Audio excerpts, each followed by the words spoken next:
প্ৰায় ৫০০ বছৰৰ আগলৈ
মধ্যৰাত্ৰি আগমনৰ উদ্দেশ্য গৈ ৰাজ্যলৈ দিল্লীৰ পৰা অহা শত্ৰুঘাতৰ আগ্ৰাসন আৰম্ভ হৈছে খুদাবন। এই আগ্ৰাসন এতিয়াই প্ৰতিৰোধ কৰিব নোৱাৰিলে আমি আমাৰ গৈ ৰাজ্যখন হেৰুৱাব লাগিব। অসম্ভৱ। আমি আমাৰ জান দিব পাৰোঁ, কিন্তু শত্ৰুৰ হাতত আমি আমাৰ মাটি কেতিয়াও এৰিব নোৱাৰোঁ। আমি আমাৰ জান মান কেতিয়াও এৰিব নোৱাৰোঁ।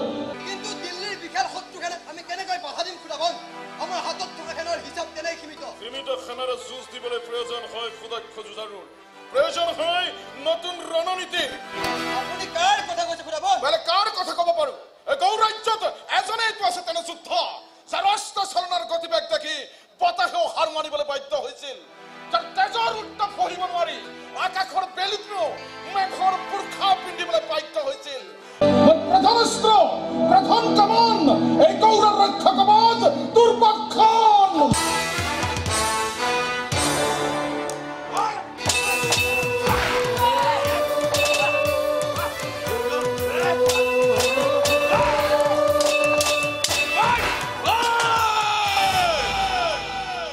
এইজনেই দুৰ্বাক্ষণ।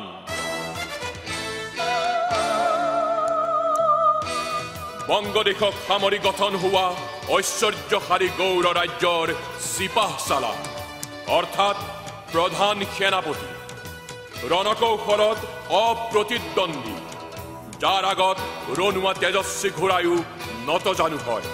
আৰু এদিন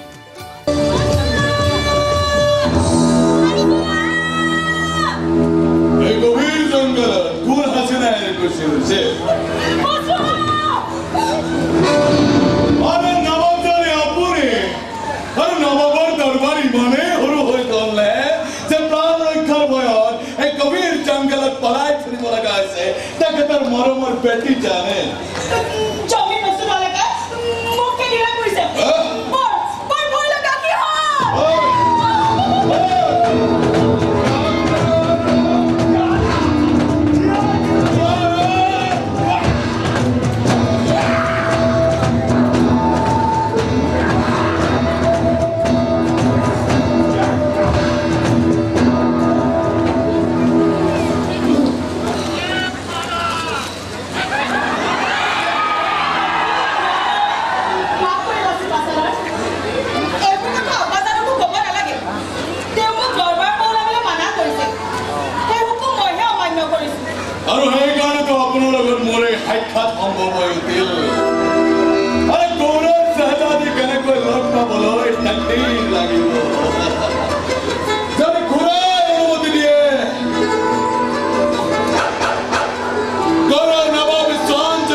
নবাব কন্যাৰ সৈতে তুৰ্বকৰ সেই প্ৰেমৰ ফুল পূৰ্ণ ৰূপত প্ৰস্ফুটিত হ'বলৈ নাপাওঁতে যুদ্ধ আৰম্ভ হ'ল। যুঁজলৈ যাব লগা হ'ল তুৰ্বক খান।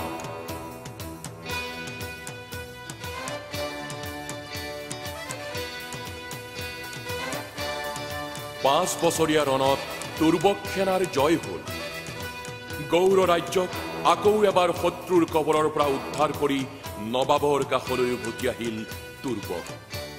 নবাবে উষ্ম সম্ভাষণ জনালে গৌৰৰ ৰাজশ্বাহীৰ প্ৰধান ৰক্ষকক আৰু ধৈৰ্য ধৰিব নোৱাৰি তুৰ্বকে কৈয়ে পেলালে মনৰ কথা।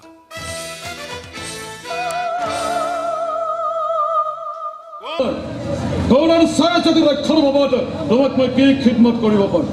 তুমি যি বিচৰা মই তাকেই দিবলৈ সাজু আছো। গৌৰৰ চান মান মই ৰক্ষা কৰিব পাৰিছো। ইয়াতকৈ আৰু ডাঙৰ পুৰস্কাৰ মোৰ বাবে কি হ'ব পাৰে আলম্পনা? সফল যুঁজাৰুক পুৰস্কৃত কৰাটো গৌৰৰ নবাবী কানুন হয়। গতিকে সেই কানুন মই মানি চলিবই লাগিব। তোমাৰ মনত কি বিচাৰিছে? আপোনাৰ কানুন আৰু আপোনাৰ ৰাজশ্বাহী হীৰত লৈ কৈছো ৰাৱণ, মোৰ মনটোৱে আপোনাৰ শ্বাহজাদীক বিচাৰিছে। নহয় খুৰাপন, মোৰ মনটোৱে মোৰ তাকদিৰত লিখি থৈ দিয়া বহু পুৰণি আলফা। যদি মই কিবা গুণা কৰিছো তেতিয়াহ'লে মই যিকোনো শাস্তি মোৰ পাতি ল'বলৈ সাজু আছো আলম্পনা। গুণা তুমি কৰা দুৰ্বল। গুণা কৰিছো মই। গুণা কৰিছো মই। গৌৰ ৰাজ্যৰ সীমা বিস্তাৰৰ ৰাজনীতি কৰিবলৈ গৈ কমতা ৰাজ্যৰ লগত সন্ধি কৰিলো।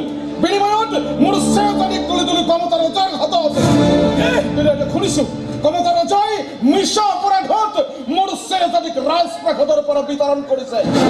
চৰম প্ৰতাৰণা কৰিছে গৌৰৰ ৰাজশ্বাহীক। প্ৰতাৰণা আৰু গাদ্দাৰীৰ উচিত জবাব দিবলৈ এই তুৰ্বক খান কেতিয়াও পিছুৱাই নাহে আলম্পনা।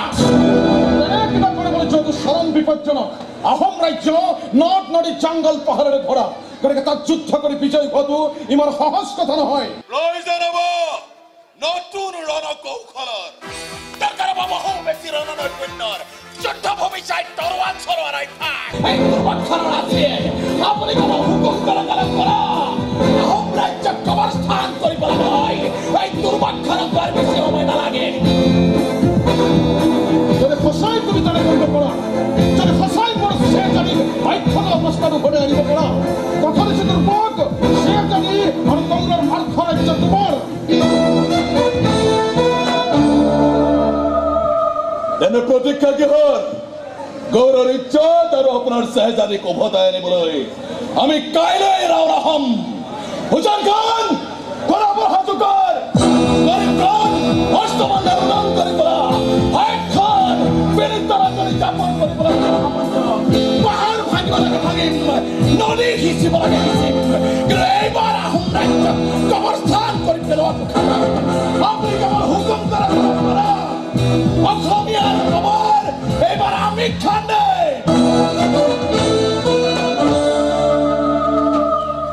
বীৰ দৰ্পে আগুৱাই আৰু তাৰ পাছতেই লিখিবলৈ আৰম্ভ কৰা হ'ল অসম আৰু অসমীয়াৰ এক নতুন ইতিহাস। যি ইতিহাস আজিও মহিমামণ্ডিত হৈ আছে এগৰাকী বীৰাংগনাৰ গৌৰৱ গাথা। নাম যাৰ বোলা গাভৰু।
সিদ্ধান্ত ইমান সহজতে মানি ল'ব পৰা বিধৰ নহয় কিন্তু কছাৰী ৰজাৰ গৰমা কুঁৱৰীয়ে নিজে আহি আমাৰ আশ্ৰয় বিচাৰিছে ৰাজদ্ৰোহৰ সন্মুখীন হৈ সপত্নীক পলাই আহিছে কছাৰী ৰজাই তেনেস্থলত কি সিদ্ধান্ত লোৱাটো সমীচীন হ'ব সেই বিষয়ে আলোচ কৰিবৰ কাৰণেহে আপোনালোক দুয়োগৰাকী ডাঙৰীয়াক মই মোৰ এই গোপন কক্ষলৈ মাতি আনিছোঁ এতিয়া আপোনালোকে কি ৰায় দিব সেয়া শুনিবলৈ মই অধীৰ আগ্ৰহী কওকচোন বুঢ়াগোহাঁই ডাঙৰীয়া আপুনি কি পৰামৰ্শ দিব কছাৰী ৰজাৰ গৰমা কুঁৱৰীক এই কাৰেং ঘৰত আশ্ৰয় দিয়াটো উচিত হ'ব নে নহয় মোৰ বোধেৰে সৰ্গেশ্বৰ আন ৰাজ্যৰ বিবাদত আমি ঘৰ চপাই লোৱাটো উচিত নহ'ব কছাৰী ৰজাৰ লগত তেওঁৰ ভাৰ্যা গৰমা কুঁৱৰীও আছে যি গৌৰৱ নৱক কন্যা তেওঁলোকক ৰাজ আতিথ্য প্ৰদান কৰাটো আমাৰ প্ৰজা ৰাইজে সহজভাৱে নল'বও পাৰে ক্ষমা কৰিব বুঢ়াগোহাঁই আপুনি যি মত বিচাৰে সেয়া প্ৰজা ৰাইজৰ মত নহ'বও পাৰে আমাৰ অসমীয়া সমাজক অতিথিক ব্যৱহাৰো জ্ঞান কৰা দুৱাৰ মুখলৈ অহা বিপদগ্ৰস্ত অতিথিক এনেকৈ উভতাই পঠোৱাটো আহোম ৰাজ পৰম্পৰাৰ বিৰোধী ঠিক আছে তেন্তে দুয়োগৰাকী ডাঙৰীয়াই এই বিষয়টোক লৈ দুটা বিপৰীত মত দিলে এতিয়া কোনটো শুদ্ধ বুলি গ্ৰহণ কৰাটো উচিত হ'ব সেয়া মই পাছত বিবেচনা কৰিম এতিয়া মোৰ বিশ্ৰামৰ সময় হৈছে আপোনালোক যাব পাৰে ৰাইজক পৰিশোধ কৰিব সৰ্গদেশ্বৰ বিদায়হে বিদায় সৰ্গদেশ্বৰ ৰবা প্ৰসন্ন সৰ্গদেশ্বৰ মই তোমাক নাম ধৰি মাতিছোঁ বৰগোহাঁই বুলি নহয় তাৰ অৰ্থ এয়াই যে তোমাৰ লগত মই অলপ ব্যক্তিগত আলাপ কৰিব খুজিছোঁ মোৰ ভগ্নী মূলা কেনে আছে আজি বহুদিন হ'ল তাইক চাবলৈ যাবৰ সময় পোৱা নাই কুশলে আছে সৰ্গদেশ্বৰ আপোনাৰ ভগ্নী সপৰিমাণে উজ্জ্বল এগৰাকী নাৰী তেওঁ নিজৰ সুখৰ দুখৰ গণনা কৰিব নাজানে কিন্তু আনৰ সুখ দুখৰ হিচাপ তেওঁ তাইৰ ঘৰৰ পৰাই তেনেকুৱা হাঁহি ধেমালি কৰি পৰিৱেশটোক ৰঙীন কৰি ভাল পোৱা ছোৱালী যায় সেইবুলি চবে আৰু সলনি খবৰ ল'বলৈ তেওঁ কেতিয়াও নাপায় মই যেতিয়াই ৰাজভৱনৰ পৰা যাওঁ তেতিয়াই তেওঁ মোক 101 বছৰ বয়সতে আৰম্ভ কৰে আপুনি কেনে আছে আহোম ৰাজ্যৰ অস্ত্ৰভাণ্ডাৰ কিমান টনকিয়াল হ'ল আহোম সেনাৰ ৰণশালী চলি আছেনে নাই মোৰ তাতে বহু প্ৰশ্ন জানো তোমাৰ ভাগ্য মোৰ ভগ্নী তাইৰ সকলো স্বভাৱেই মোৰ জানা এই স্বভাৱবোৰৰ কাৰণেই মূলা মোৰ বৰ মৰমৰ ভগিনী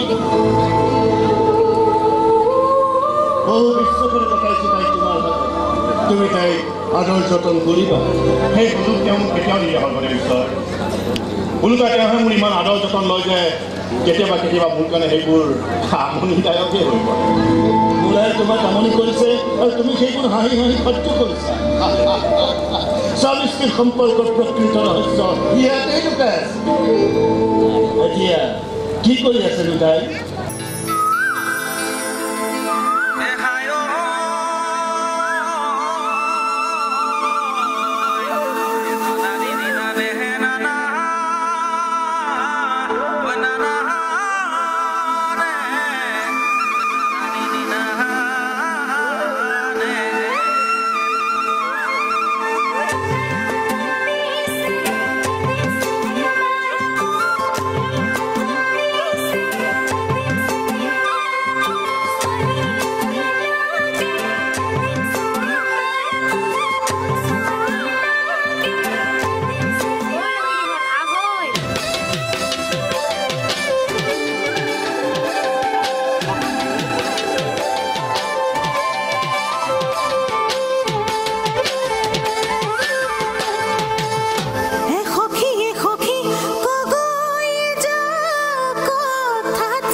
ইমান সোনকালে শেষ হ'লনে? শেষ নকৰা কৰিতো আহিব পাৰে।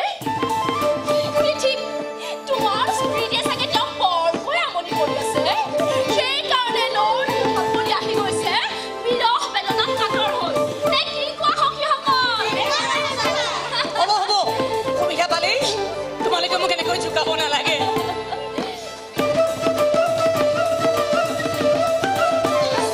জোকোৱা নাই নহয় সখী, সকলোৱে কোৱা কথা খাই কৈছো। সকলোৱে মানে? আহোম ৰাজ্যৰ প্ৰজাগণৰ কথা কৈছো আকৌ। চুবুৰীয়ে চুবুৰীয়ে গাঁৱে গাঁৱে মাথো এটাই আলচ, তোমাৰ আৰু বৰগোহাঁই ডাঙৰীয়াৰ প্ৰেম হেনো স্বৰ্গীয় প্ৰেম। দুটা মনৰ একান্ত মিলন ঘটিলেহে এনে দাম্পত্য প্ৰেমৰ চানেকি দেখা পোৱা যায়। মোৰ বঙহৰেও মোৰ কাৰণে কেৱল এজন সবল সুঠাম পুৰুষেই নহয়, এজন নিৰ্ভীক সুনিপুণ যোদ্ধাও, যাৰ ৰণশালীত অস্ত্ৰ চহকী শত্ৰু সেনাও সেয়া মানিবলৈ বাধ্য হৈ যায়। তেওঁ মোক ভাল পায়, এয়াও সঁচা, কিন্তু তাতকৈ বহুত বেছি ভাল পায় স্বদেশ আৰু স্বজাতিক। দেশ প্ৰেম তেওঁৰ কাৰণে স্বাভিমান, আৰু এই স্বাভিমানৰ ওচৰত মই নত জানো হৈ চলিব পাৰিছোঁ। মোৰ কাৰণে সেয়াই উত্তম অহংকাৰ। মোৰ আকস্মিক অনুপ্ৰৱেশে চাগে তোমালোকৰ মধুৰ আলাপত ব্যাঘাত জন্মোৱা নাই। হ'ব, যদি বেয়া নোপোৱা কিছু ক্ষণ মই তোমালোকৰ সখীৰ লগত কটাব বিচাৰোঁ। বাগিচাৰ ফুলবোৰ দিনক দিনে কিয় ইমান ৰঙীন হৈ আহিছে? সময়ৰ গতিবেগ লাহে লাহে কিয় ইমান কমি আহিছে? তাকে লৈ তোমালোকৰ সখীৰ লগত মোৰ অলপ জৰুৰী আলাপ কৰিবলগীয়া আছে।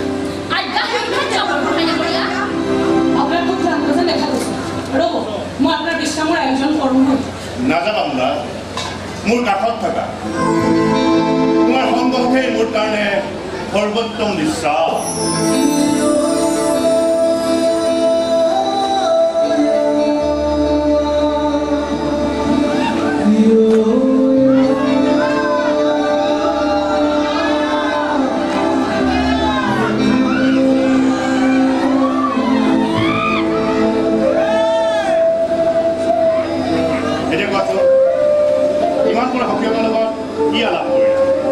মোৰ প্ৰশংসা কালা নে নিন্দাৰে মোক উপচাই পেলালা? যি আপুনি মোৰ ইন্দ্ৰক উচ্চাৰণ কৰিবলৈ সাহস কৰিব, তাৰ ডিঙিটো মোৰ হেংদাঙে কেতিয়াও ক্ষমা নকৰে।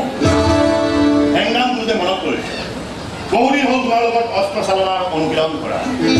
তোমাৰ হেংদামৰ নিৰ্ভৰশীল হ'বলৈ আজি মোৰ বৰ মন গৈছে। কিন্তু অস্ত্ৰ অনুশীলনৰ এই এজন উপযুক্ত সময় হ'ব পাৰে। সময়ৰ হিচাপ মই কৰিব নাজানো, মাথো জানো তোমাৰ হেংদামৰ কাষত কলিজা ফালি প্ৰেমৰ বৰষা নহ'ব। ফলে এনে পৰিৱেশত মৰমেৰে ধুনীয়া হোৱাৰ আনন্দই বেলেগ। লোৱা সাজু হোৱা।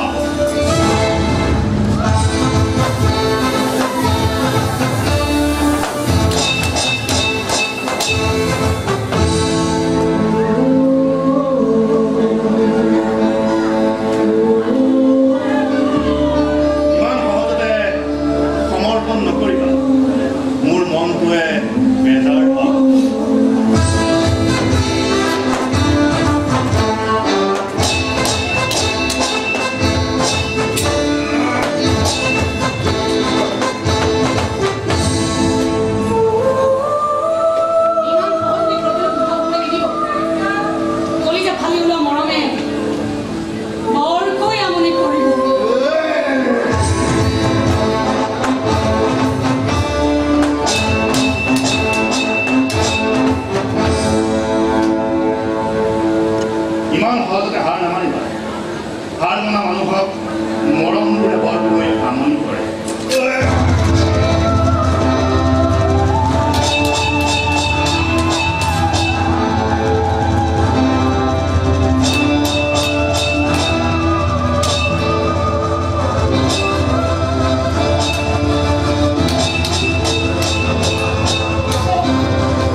ক্ষোভগ্ৰস্ত কছাৰী ৰজা আৰু গৰমা কুঁৱৰীক এই কাৰেংঘৰত আশ্ৰয় দিয়াৰ ক্ষেত্ৰত মোৰ কোনো আপত্তি নাই কিন্তু প্ৰজাগণে যদি মই তেনে কৰাটো নিবিচাৰে সেয়েহে প্ৰজাসকলে যি নিৰ্দেশ দিব সেয়া মই মানি চলিবই লাগিব তথাপি স্বৰ্গদেৱৰ ওচৰত মোৰ এটাই প্ৰাৰ্থনা আমাক যেন পুনৰ বিপদৰ মুখলৈ ঠেলি দিয়া নহয় আগবাজাৰৰ ৰাজনৈতিক অভিপন্থী গলিলৈ মই এদিন অসম্ভৱী কৰি দিছিলোঁ নবাব কইজা হয় তিনিদিন ইভাগে ঘূৰি ফুৰিবলগীয়া পৰিছিল মোৰ ওপৰতে স্বৰ্গদেৱৰে অলপ দয়া দৃষ্টি ৰাখে আপোনাৰ প্ৰাৰ্থনা মই বুজিছোঁ কিন্তু মই নিৰুপায় ৰজাসকলৰ আদেশ মই অমান্য কৰিব নোৱাৰোঁ তথাপিতো এই বিষয়টো মই মোৰ ভগ্নী মূলা গাভৰুৰ লগত এবাৰ পাতি ল'ব বিচাৰিছোঁ তাৰ বাবে মই তেওঁক মতায়ো পঠাইছোঁ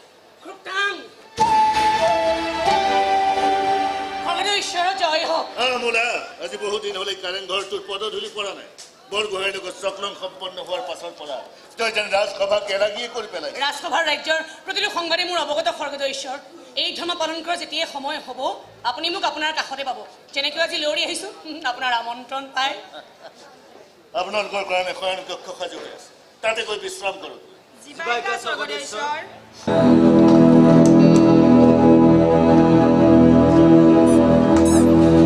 মই বৰ বিপাঙত পৰিছোঁ বোলা বৰগোহাঁইৰ মুখত চাগে তই শুনিছোঁ স্বৰ্গদেৱ ঈশ্বৰ ৰাজপদবীত নাথাকিলেও তোৰ ৰাজনৈতিক বিচক্ষণতাত যে মোৰ অটল বিশ্বাস আছে সেয়া চাগে তই নজনা নহয় তই কি কৰ কছাৰী ৰজা আৰু গৰমা কুঁৱৰীক আশ্ৰয় দিয়াটো সমীচীন হ'ব তাক অতিথিক আশ্ৰয় দিয়াটো প্ৰতিগৰাকী অসমীয়াৰ ধৰ্ম আৰু আপুনি স্বৰ্গদেৱ ঈশ্বৰ এই ধৰ্ম পালন কৰাৰ ক্ষেত্ৰত আপুনি হুহুকা পিছলা কৰাটো মুঠেই সমীচীন নহ'ব তোৰ মুখেদি মই মোৰ মনৰ কথাখিনি শুনিছোঁ বোলা আহোম ৰাইজৰ স্বৰ্গদেৱ ঈশ্বৰক মই ইমানো দুৰ্বল বুলি নাভাবোঁ যে দুগৰাকী অতিথিক আশ্ৰয় দিয়াৰ সমান সামৰ্থ্য তেখেতৰ নাই আচলতে প্ৰজাসকলে কি ভাবিব সেইলৈহে চিন্তিত আছে অসমৰ প্ৰজাবোৰ ইমান নিষ্ঠুৰ নিৰ্দয় নহয় স্বৰ্গদেৱ ঈশ্বৰ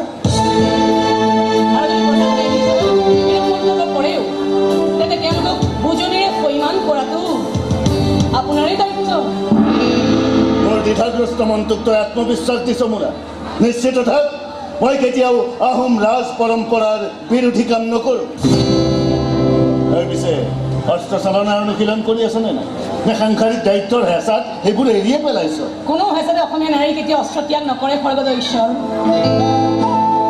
শত্ৰুপক্ষক ভেটিবলৈ অস্ত্ৰ শস্ত্ৰবোৰ আৰু বেছি ধাৰাল কৰিহে লয় খুব সিদিনা এজাক নগা ল'ৰা আহিছিল কাৰেংঘৰলৈ পাল সেৱা কৰিবলৈ তাৰে এজন ল'ৰাই মোৰ সন্মুখত প্ৰদৰ্শন কৰিলে অস্ত্ৰ চালনাৰ ন কৌশল বাহ কি কৌশলী যোদ্ধা আছিল সি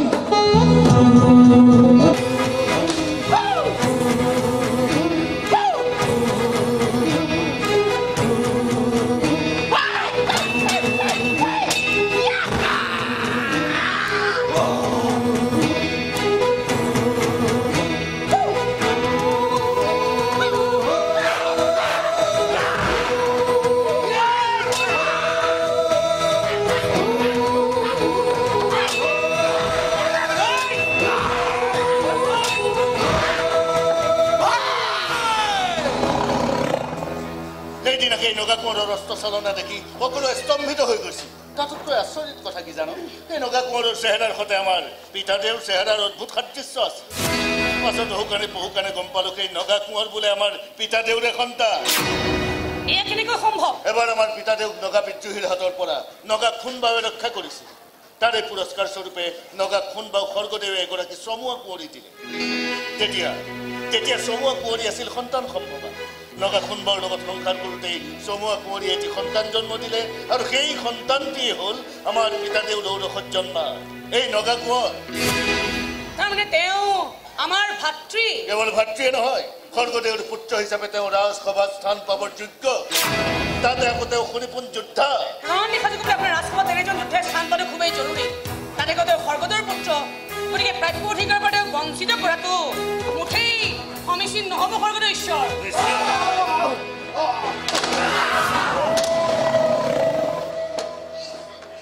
তাই দুখ বৰ্ষণ কৰিব স্বৰ্গদেউ ঈশ্বৰ বহু সময় ঘৰত অপেক্ষা কৰিছো দুৱৰীয়া সোমাবলৈ নিদিয়ে মই বাৰে বাৰে কৈছো যে স্বৰ্গদেৱে মোক তেওঁৰ পক্ষলৈ মাতিছে নাই সিহঁতে মানি নলয় খং উঠি গ'ল দুয়োটাকে বকৰা সোমাই উতলাতে শীতল কৰা কনচেন ৰাজসভাৰ দায়িত্ব পালন কৰিবলৈ প্ৰয়োজন হয় শীতল তেজ আৰু শীতল মস্তিষ্ক ৰাজসভাৰ দায়িত্ব মই একো বুজা নাই স্বৰ্গদেউ ঈশ্বৰ এওঁক চিনি পাইছানে নাই এওঁ মোৰ ভগ্নী মানে তোমাৰ ভগ্নী মোৰ আমার মহলার একান্ত ইচ্ছা তোমাক রাজসভাত উপযুক্ত আসন দি মই যেন তোমাক যোগ্যতার পুরস্কার দিম আর সেয়েহে মই মোৰ ৰাজসভাত তোমাৰ কাৰণে এখন নতুন আসন ৰাখিম সেইখন আসন হ'ব বৰপাত্ৰ গোহাঁই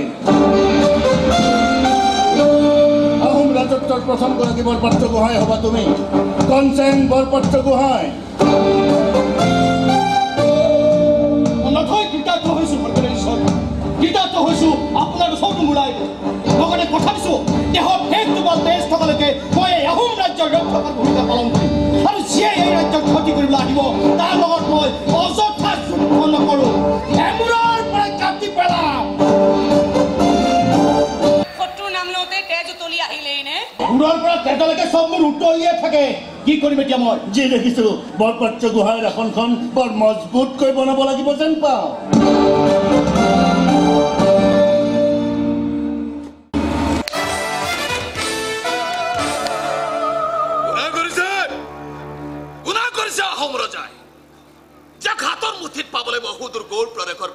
হাবি জঙ্গল ভাগি আহিছিল তাইক আজি নিজ প্ৰকাৰত বন্ধ কৰি ৰাখিছে আহোম ৰজাই আৰে কি ভাবিছে ৰজাই পাৰিব তাই মোৰ হাতত ৰক্ষা কৰিব পাৰিব মোৰ জানে মোৰ প্ৰাণ পৰম মহাপতৰ পৰা বঞ্চিত কৰি ৰাখিব যাতা কৰে যাতা নৱম পইচাৰ চেহজাদি কৰিম লগতে উপহাৰ দিম এই বিশাল মনোৰমা আহোম ৰাজ্য উপহাৰ কিয় দিব লাগে সিদ্ধান্ত দুই টাকা এখন নিজৰ লগতে ৰাখি থব পাৰে ৰাজ্যও পাৰে চেহজাদিও পাৰে মোৰ কিন্তু এই অসম ৰাজ্য এৰি যাবলৈ একেবাৰে মন নাই দেই এই ৰাজ্যখন তোৰ ইমানেই ভাল লগাৰ কাৰণ এটাই চিপাত চলাৰ মাছ মাছ কি ধুনীয়া ধুনীয়া ডাঙৰ ডাঙৰ মাছ পোৱা যায় ইয়াৰ আমি আৰু মাছ আমি আৰু যুদ্ধ কৰিবলৈ আহিছো পাহাৰৰ ওপৰলৈ উঠি যাওঁতে এখন অসমীয়াৰ তেওঁলোকে মোক আপ্যায়ন কৰিবলৈ মদিৰা দিলে কি সোৱাদ হে চিপা চলাৰ মই একেলগে 3 বাটি পিলো আৰু সিহঁতৰ চোতালত পৰি শুই থাকিম যুদ্ধ কৰিবলৈ যা খোৱা কৰি দেহাত শক্তি গোটালেহে যুদ্ধ কৰিব পাৰিব ইয়াৰ কলবোৰো কিন্তু বৰ মিঠা হে চিপা চলাৰ এই মস্ত মস্ত এটা খালেই পেট ভৰি যায় মই কিন্তু একেলগে 5টা খাওঁ আৰু কিমান গান তই আহোমৰ লগত এখন বিখ্যাত যুদ্ধৰ অনুশীলন কৰিবলৈ বাকী আছে তাৰ বাবে আমি প্ৰত্যেকে সাজু হ'ব লাগিব খোৱা কৰি দেহা শক্তি নোহোৱালৈকে মই যুদ্ধ কৰিব নোৱাৰিম চিপা চলাৰ মোক আৰু কিছুদিন খাবৰ সময় দিয়ক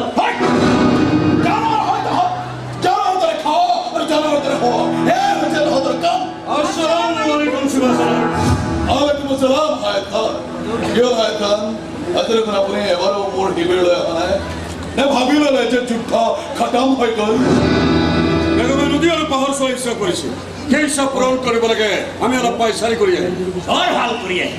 Bar hal lage. Moi khwat byasto aru apnar furat byasto. Aru ki lage ama? Aru 5টা কল আছে. Mati ase mo khatam kori thoi aho.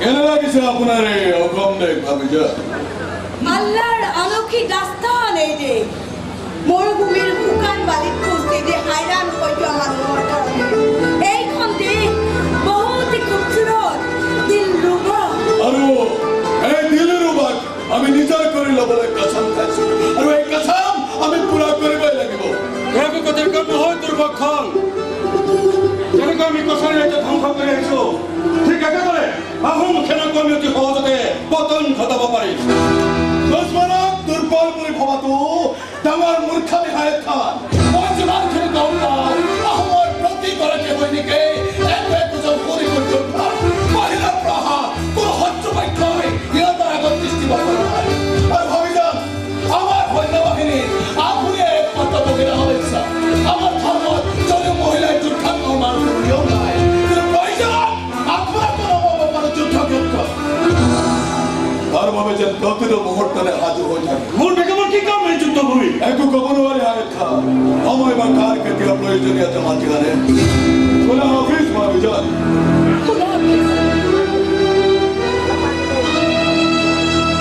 গোস্ত কিমান মই যিখিনি মান কৰিছো এই যুদ্ধখনৰ প্ৰতি যেন আপোনাৰ কোনো আগ্ৰহ নাই। এইখন যুদ্ধ আপোনাৰ মাত্ৰ যুদ্ধ দুৰ্ভক্ষণ। এই যুদ্ধত বিজয় হলে আপুনি আপোনাৰ হেৰুৱাৰ দিন ৰুভাগ পাব, গৌৰৰ অৰ্ধৰাজ্য পাব। কিন্তু আমি কি পাম? যদি গৌৰৰ অৰ্ধৰাজ্যৰ নবাব মই হওঁ তেতিয়াহ'লে আপুনিয়ে হ'ব সেই ৰাজ্যৰ প্ৰধান সেনাপতি। মই গোলামৰ গোলামী নকৰো দুৰ্ভক্ষ। ইমান বেছি মুখ নলবি হাতখন। দুৰ্ভক্ষৰ লগত মোকাবিলা কৰি তই নিজৰ খবৰ নিজে ৰাখান দিবি। দুৰ্ভক্ষৰে দুষ্টাৰ আলফাজ নধৰে। তোৰ কেহেৰাৰ দুশ্মনী কেনেকৈ ৰক্ষা কৰিব লাগে, শত্ৰুৰ ডেকেৰে নিজৰ হুকুমত কেনেকৈ বচাব লাগে, এই সকলোবোৰ মোৰে সৰু অস্ত্ৰপাতৰ ভালদৰে বুজি পায়। গুস্তাখী মাফ হুজুৰ, গুস্তাখী মাফ। মাফ কৰি দিয়ক চিপা ছাৰ। ইয়াৰ নিজৰ ভিতৰতে কাজিয়া কৰাৰ সময় নহয়। গোলাম হ'বলৈ শিকাতা গোষ্ঠী তাৰ গোলামক মাফ কৰাটো এই দুৰ্ভক্ষৰ উচিত নহয়। গুস্তাখী মাফ, গুস্তাখী মাফ। যুদ্ধত নমাৰ আগে আমি এবাৰ আহোম ৰজাক মৌখিক প্ৰস্তাৱ দিয়াটো উচিত হ'ব চিপা ছাৰ।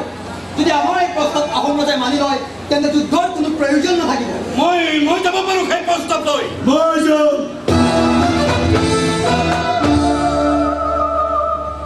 প্ৰস্তাৱ লৈ যোৱাৰ চলেৰে এবাৰ চাইও আহিম নবাবৰ চেহেজাদ।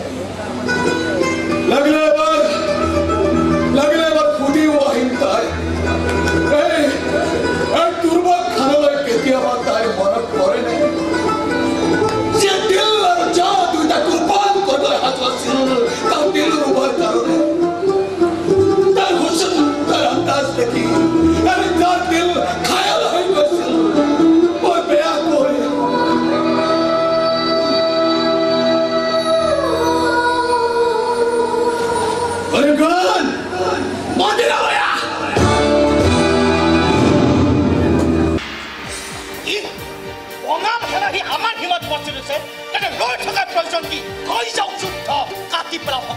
যুদ্ধ নহয়, সিহঁতৰ প্ৰধান সেনাপতিয়ে সন্ধিৰ প্ৰস্তাৱে আগবঢ়াইছে আমাৰ হলকৰী ঈশ্বৰলৈ। কিহৰ সন্ধি? নাজানো। দুৰ্ভক্ষণ হেনো নিজে হাজিৰ হ'ব এই সন্ধিৰ প্ৰস্তাৱ লৈ। এই সময়ত হৰগোদেশ্বৰ থাকিব লাগিছিল। জৰুৰী কামত হলকৰী ঈশ্বৰ যাব লগা হ'ল। লগত গৈছে বুঢ়া গোহাঁই ডাঙৰীয়া। সেইকাৰণে দুৰ্ভক্ষণক সাক্ষাৎ কৰাৰ ভাৰ দিছে মূলা আৰু মোক। কাষত কিন্তু ময়ো থাকিম। এই বঙালবোৰৰ কোনো বিশ্বাস নাই। সেৱাহে বৰ গোহাঁই ডাঙৰীয়া। গৌৰৰ সেনাপতি দুৰ্ভক্ষণে হৰগোদৰ সাক্ষাৎ বিচাৰিছে। আহিবলৈ দিয়া নাই।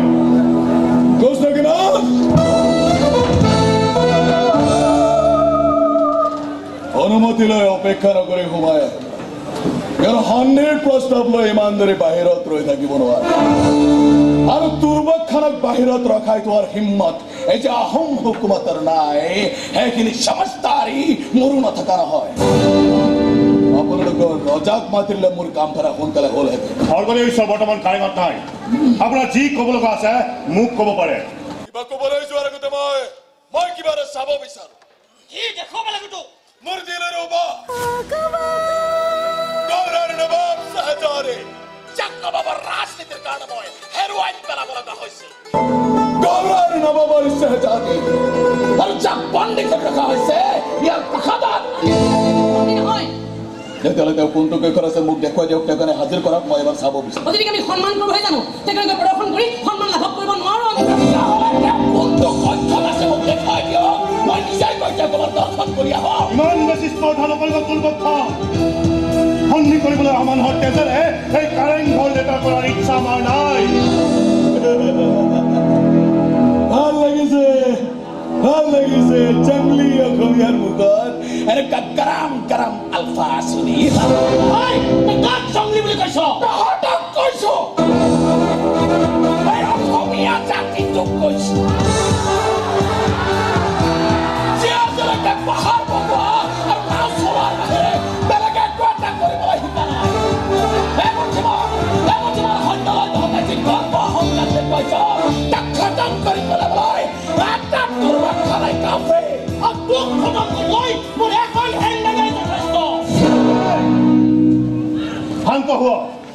আমি যদি জংলী হওঁ তেন্তে আমাৰ জংঘলতো কিছুমান নিয়ম আছে। অন্য জন্তুৱে কামোৰ দিবলৈ নহালৈকে আমি কেতিয়াও তাক স্বীকাৰ কৰাৰ পাং নাপাতো। তাই প্ৰস্তাৱ যদি অসম আৰু অসম অসমীয়াৰ ইজ্জত সুৰক্ষিত হৈ থকাৰ বিচাৰিছে যদি অসম নবাবৰ হাতত গোলাম হৈ যোৱাটো বিচৰা নাই তেতিয়াহ'লে আপোনালোকৰ অতিথিক মোৰ হাতত তুলি দিয়ক আমি অসমীয়া বীৰ কাপুৰক নহয় যদি পৰিখালত তুলি দি আমি আমাৰ মান ৰক্ষা কৰিম আমি অসমীয়া ইমান জংঘলীও নহয় যে নিশংস বনৰীয়া জন্তুলৈ ভয় কৰি আমি আমাৰ পৰম্পৰা পাহৰি পেলাম মই ভাবি ল'ব পাৰোঁ যে মোৰ সন্ধিৰ প্ৰস্তাৱ নাকচ কৰা হ'ল সন্ধিৰ প্ৰস্তাৱ আছিল এয়া আছিল তোৰ অসম ফালিৰ প্ৰস্তাৱ আৰু তেনে প্ৰস্তাৱৰ সঁহাৰি জনোৱাটো পাপ বুলি গণ্য কৰি আমাৰ হৰকলি নিশ্চয় তহঁতৰ মেহমান নবজি নেকি দৰত যাবিছে মোৰ দৰত তহঁতে চাগে অনুমানেই কৰিব পৰা নাই যে কি কৃষক পৰিণতি মানি আনিছ তহঁতৰে অসম ৰাজ্য কি পৰিণতি পাইছে কৈছ মই এগৰাকী অতিথি লগত অসমীয়াৰ লাজ কৰি থাকিব এই অসম ভূমি কবৰস্থান হৈ যাব তহঁতৰে অসম ৰাজ্য য'ত কবৰ খণ্ড মানুহ বিচাৰি তহঁতে আগ্ৰহ কৰি কৰিব লাগিব তহঁতৰ অসম নৱমৰ দেশ হ'ব আৰু তহঁত অসমীয়া হবে নৱমৰ গোলামী কৰাৰ বাদে আন কাৰোৰে ওচৰত মূৰ তল কৰিব নজনা জাতিটোৱে হৈছে অসমীয়া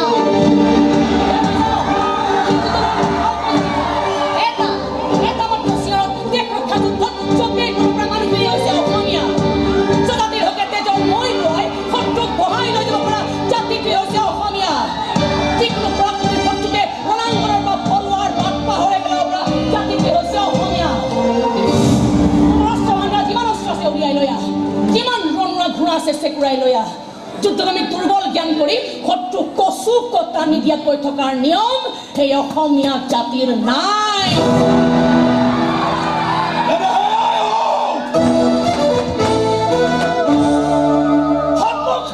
দেখা যাব নৱমৰ আক্ৰমণত কিমান দিনলৈ পিছু থাকে তহঁতৰে অসমীয়া জাতি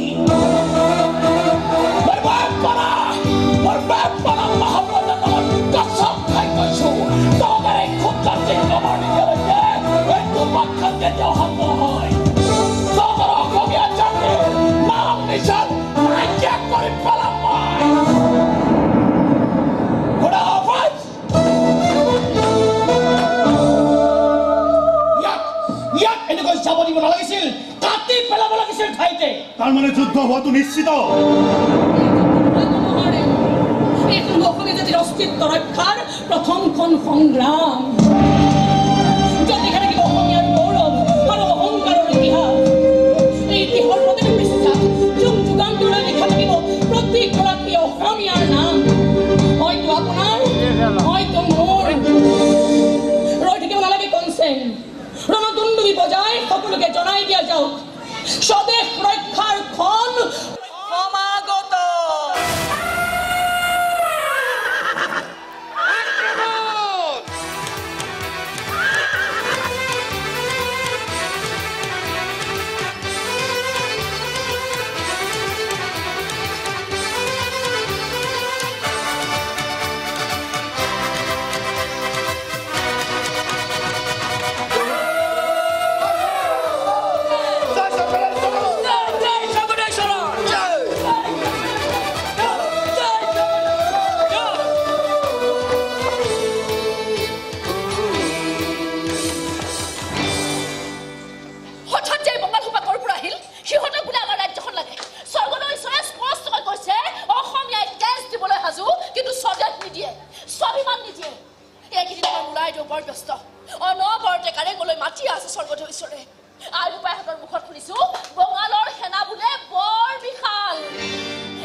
আমি কেৱল নাৰী নহয় আমি অসমীয়া নাৰী আমি সদায় নীতিগত কৰিছোঁ দেশ আৰু জাতিৰ নামত আমি যিমান হাঁহো তাক হয়তো বেছি আমি কান্দো এই অসমীয়া নাৰীৰ চৰিত্ৰ কিন্তু যদি আমি খং কৰোঁ আমি মাত্ৰ শাস্ত্ৰীয় নিশ্চয় এই ভাবি যে তেওঁক আৰু কোনোৱে মোক ক্ষতি কৰিব নোৱাৰে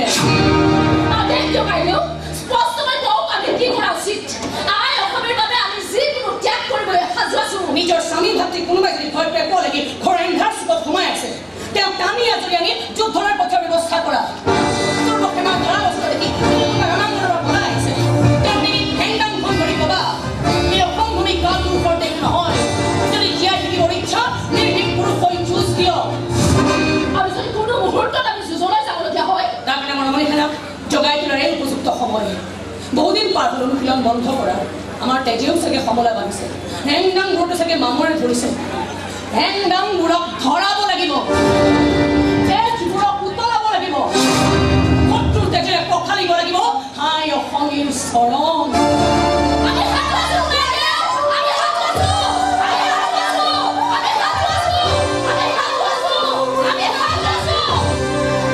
অনুশীলন আৰম্ভ কৰা এটা কথা সদায় স্মৰণ কৰি চলিবা আমি নাৰী হলো বুলি কেতিয়াও কোনো যুদ্ধৰ আমি ভাল হ'বলৈ নাযাওঁ এই অসমীয়া নাৰীৰ স্বাভিমান কিন্তু সমগ্ৰত আমি শত্ৰু কচু কটা দিবলৈ কেতিয়াও কুণ্ঠাবোধ নকৰোঁ এই অসমীয়া নাৰীৰ অহংকাৰ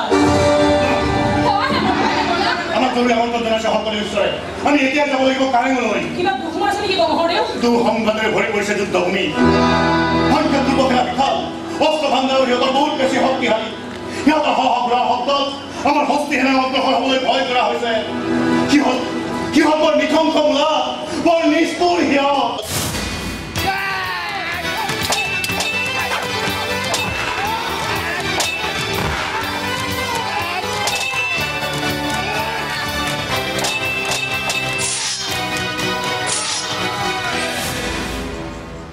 আমি যুদ্ধভূমি ধৰাই কিছুমান নিয়ম মানি চলো পিছফালৰ পৰা কাকো আক্ৰমণ নকৰো এজন শত্ৰু সেনাৰ লগত কেৱল এজনেহে যুঁজ দিওঁ কিন্তু সিহঁতে এইবোৰ নিয়ম মানি নচলে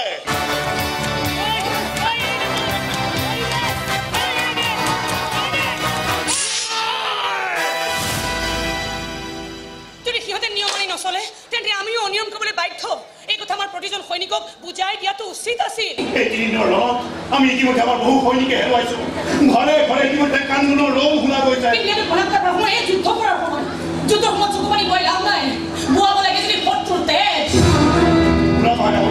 চেষ্টা কৰিছে দুৰ্বক্ষেৰাৰ আগ্ৰাসন ৰোধ কৰিবলৈ নাজানো ইয়াত কিমান দিনলৈ সম্ভৱ হয় মই কাৰিকলৈ যাম এই সময়ত শংকৰদেৱ ঈশ্বৰৰ কাৰণে আটাইতকৈ বেছি প্ৰয়োজন উচিত পৰামৰ্শ আৰু অসীম সাহসৰ পলম নকৰিবা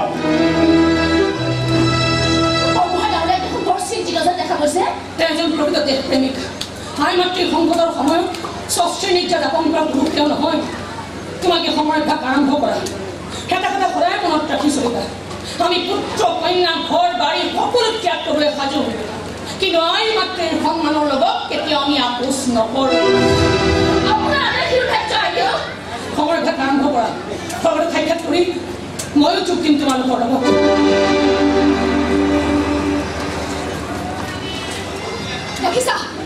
দেখিছা সখীসকল মূলা এতিয়াও অকণো বিচলিত হোৱা নাই তোমালোকে চাগে ভাবিছা এই ৰং বিৰঙৰ ফুলৰ সুবাস লৈ ভাল পোৱা প্ৰেমৰ সৰোবৰত গা ধুই ভাল পোৱা আমাৰ আইও হঠাতে ইমান অগ্নিগৰ্ভা হ'ল কেনেকৈ প্ৰকৃততে আইৰ সাহসৰ কাহিনী মই শেষ কৰিব নোৱাৰিম এবাৰ আমাৰ বৰগোহাঁই নগৰীয়াই এটা হাতীক পলাবলৈ চেষ্টা কৰি আছিল হঠাতে হাতীটোৱে বৰগোহাঁই নগৰীয়াক বহু দূৰলৈ চিটিকাই দিলে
বৰগোহাঁই ডাঙৰীয়া চিঞৰি উঠিছিল, "মোলা! আঁতৰি আহা!" কিন্তু আইদেৱে কাকোকে শুনা নাছিল, সহায়ৰ বাবে চোৰা নাছিল, ভয়তে আৰ্তনাদ কৰা নাছিল, কেৱল চুজি গৈছিল। আৰু এটা সময়ত হাতীটো ভাগৰি পৰিছিল। ভাগৰা নাছিল আমাৰ মোলা আইদেউ। সেইদিনা হাতীটোক বধ কৰি আইদেৱে চিঞৰিছিল,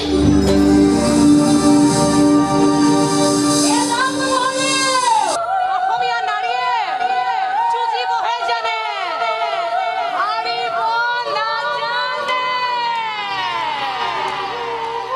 এটাৰ কথা আইদেৱে সদায় কৈছিল, অসমীয়া নাৰীয়ে যুঁজিবহে জানে, হাৰিব নাজানে। আইদেউ এই কথাষাৰকে সাৰোগত কৰি আমিও চলাব লাগিব সামৰিক আয়োজন। ৰণাংগনত নামি আমিও ক'ব লাগিব, দেশ ৰক্ষাৰ বাবে অসমীয়া নাৰীয়ে কন্দুৱাই মাৰিবও জানে আৰু হাঁহি মৰিবও জানে। জয় আই অসমী!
এইখিনি ভাগৰি পৰিলেনে? ভাগৰত নহয় আইদেউ, দুখতে তাই জোৰোদা হৈ পৰিছে। কিহৰ ইমান দুখ? তাই স্বামীৰ ৰণত পৰিল। সংবাদটো পাই তাই দুখে সুখে জৰ্জৰিত হৈ পৰিছে। হেংদাং তুলি ল'বলৈও তাই দেহত যেন শক্তি নাই।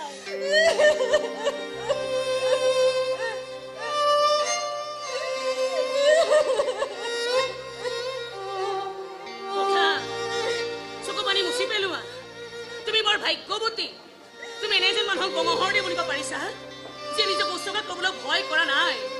তুমি এনে যেন মানুহৰ পত্নী হ'ব পাৰিছা, যে বহি শত্ৰুৰ কবলৰ পৰা আই মাতৃক উদ্ধাৰ কৰিবলৈ নিজক নিঃশেষ কৰিবলৈ কুণ্ঠাবোধ কৰা নাই। তাই স্বামীক কাটি কেইবা টুকুৰাও কৰিলে তোৰ বখে নাই। তাতকৈ বহুত বেছি টুকুৰা কৰিব লাগিব সিহঁতৰ। আমাৰ মানুহে যিমান তেজ বোৱাইছে তাতকৈ বহুত বেছি তেজ বোৱাব লাগিব সিহঁতৰ, যাতে গৌৰৰ নবাব আৰু গৌৰৰ নৰনাৰীয়ে গম পাই যায়, অসমীয়াই যেনেকৈ তেজ দিব জানে তেনেকৈ শত্ৰুৰ তেজ বোৱাবও জানে।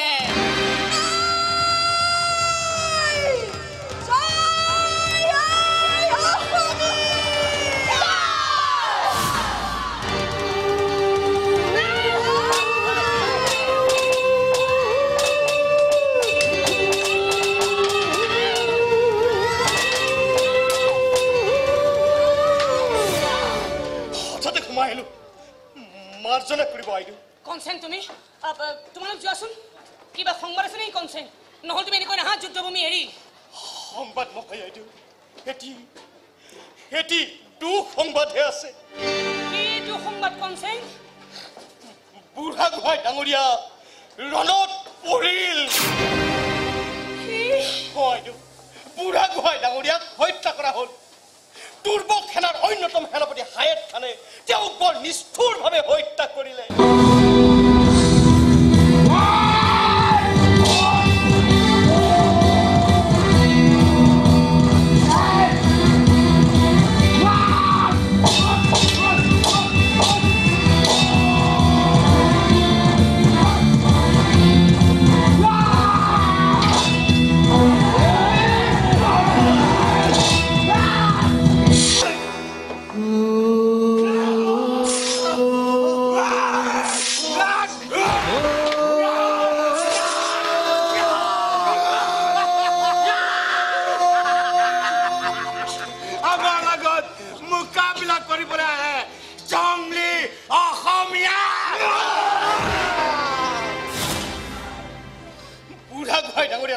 চাৰিওফালে ঘেৰি ধৰি কিৰিলি পাৰি পাৰি নাচিলে সিহঁতে।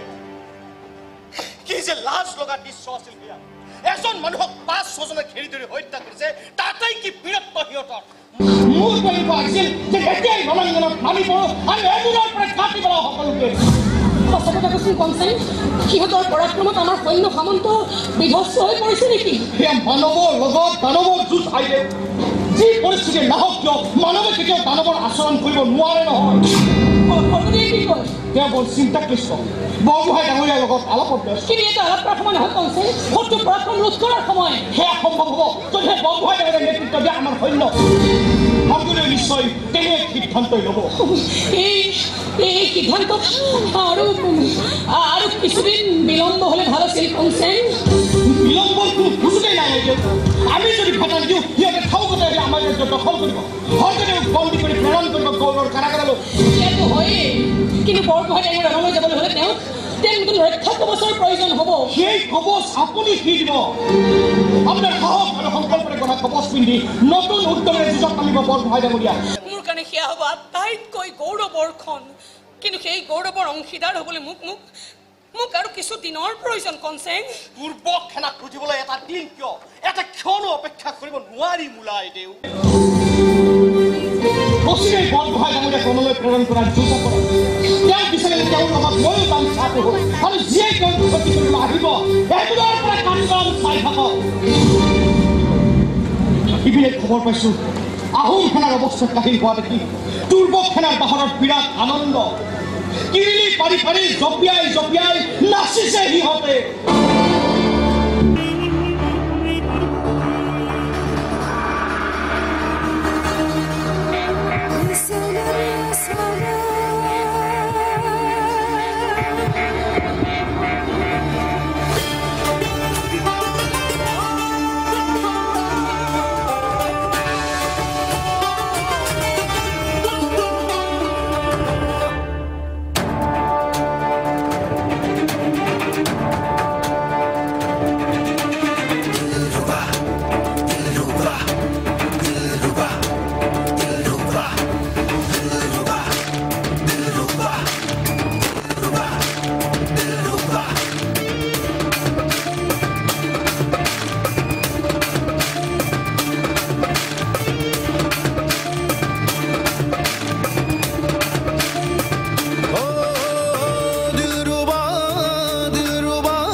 মই বৰ কৃতাৰ্থ মানিছোঁ হৰকৰে ঈশ্বৰ।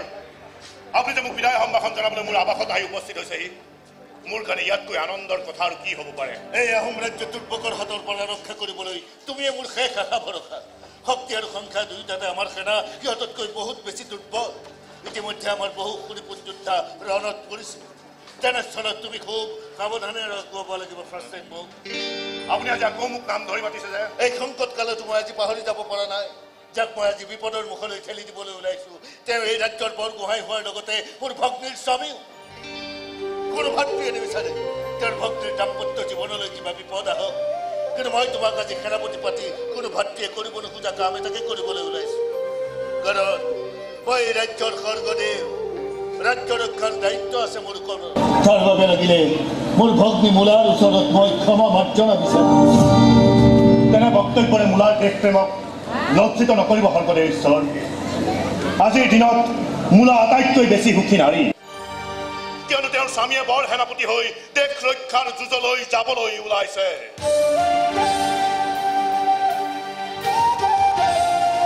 মূলাৰ দেশ প্ৰেম আৰু মনোবলে মোৰ বাবে এক ডাঙৰ সাহস। সেই সাহসখিনিকে সাৰথি কৰি তুমিও আগুৱাই যোৱা ৰণক্ষেত্ৰলৈ তোমাৰ পৰা এক সুখবাৰ্তা পাম বুলি মই অধীৰ হেঁপাহেৰে ৰৈ থাকিম কাৰেঙত। তাতে আমাৰ সাক্ষাৎ হ'ব। আদেশ শিৰোধাৰ্য শংকৰদেৱ ঈশ্বৰ। আজি ৰাজ্যৰ প্ৰতিগৰাকী প্ৰজাই তোমাৰ মুখলৈকে বাট চাই আছে এটা সুসংবাদ পাম বুলি। প্ৰতিগৰাকী পুত্ৰহাৰা মাতৃয়ে কামনা কৰিছে তেওঁলোকৰ অন্তৰত চলি থকা প্ৰতিশোধৰ পৰা যেন নিৰ্বাপিত হয় তোমাৰ হাতে। প্ৰতিগৰাকী স্বামীহাৰা পত্নীয়ে বাঞ্ছা কৰিছে যেন দুৰ্ভোগৰ তেজেৰে মচকাই তেওঁলোকৰ চকু পানী। তোমাৰ নেতৃত্বত আহোম সেনা বিজয়ী হৈ আহক, এই আমাৰ আটাইৰে মনোবাঞ্ছা। এই মনোবাঞ্ছা পূৰণ কৰিবলৈ মই চেষ্টাৰ ত্ৰুটি নকৰোঁ শংকৰদেৱ ঈশ্বৰ। মই আই অসমীৰ মাটি চুই সংকল্প লৈছোঁ।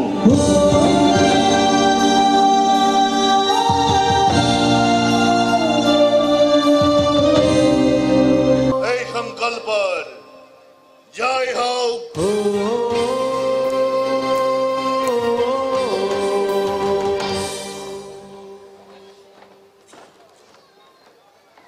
মোৰ ওপৰত ইমান বিশ্বাস, সিমান ভৰসা, নাজানো এই বিশ্বাসৰ পৰীক্ষাত মই উত্তীৰ্ণ হ'ব পাৰিম নে নোৱাৰিম।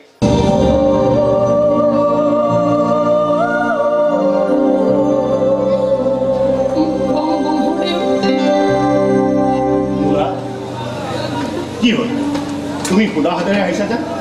ক'ত মোৰ কবচ? আহা, মোক ৰক্ষা কবচ পিন্ধাই দিয়া। আজিলৈকে কোনো এখন যুদ্ধতে যে মই তুমি দিয়া কবচ নিপিন্ধাকৈ নমা নাই। তুমি কবচ পিন্ধাই নিদিয়ালৈকে, তুমি নিজ হাতে হেংদাং খুলি নিদিয়ালৈকে মই যুঁজ কৰাৰ মনোবল নাপাওঁ, সেইটো তুমি জানাই। আপুনি আজিয়ে নগ'লে নহয়নে? শংকৰদেৱ ঈশ্বৰৰ আদেশ, মই আজি এই ৰণত নামিব লাগে, নহ'লে বোলে দুৰ্বল সেনা ইমান বেছি আগুৱাই আহিব যে সিহঁতক আৰু পিছুৱাই খেদাটো সম্ভৱ নহ'ব। তথাপি কৈছো বঙহৰদেউ, স্বৰ্গদেউ ঈশ্বৰতকৈ আপুনি আৰু দুদিন ৰৈ দিয়ক। এয়া তুমি কি কৈছা মূলা? মই ৰণত নমাৰ কাৰণে বঙালীটো আৰু ৰৈ নাথাকে। তাতে সময় বৰ সেনাপতি হৈ যুদ্ধ কৰামিলে আমাৰ সৈন্য সামন্তৰ মনোবল বেছি ভাঙি পৰিব। নাই নাই নাই মূলা, সেয়া কৰিব নোৱাৰি। যদি মজুত পাই কবচ কাপোৰ ততা তয়াকে বৈ দিয়া মোৰ। কবচ কাপোৰ বৈ দিবলৈ হ'লে মাছ এটি কপাহনে উঠিব লাগিব, বাজি কৰিব লাগিব, সূতা কাটিব লাগিব, কাপোৰ লগাব লাগিব, ৰাজ ভৰাব লাগিব, ব তুলিব লাগিব, আৰু বেলি ওলোৱাৰ আগতে সেই কবচ কাপোৰ বৈ উলিয়াব লাগিব। সেইখন কবচ কাপোৰে ৰণলৈ নিয়াটো উচিত। আজি সেই কবচ কাপোৰ বৈ দিবলৈ মোৰ গা বিধুতি। সেয়েহে কৈছো বঙহৰদেউ, আপুনি আৰু দুদিন ৰৈ দিয়ক। এনে সংকট কালত এদিনেই এযুগ যেন লাগে, তুমি আকৌ 2-3 দিনৰ কথা কৈছা। মই জানো দেশ মাতৃৰ সংকটৰ সময়ত স্বামী কেনেকৈ আবেগৰ ফাজেৰে বন্দী কৰাটো উচিত হোৱা নাই। তথাপি মই যে নিৰুপায়, মই নিৰুপায়।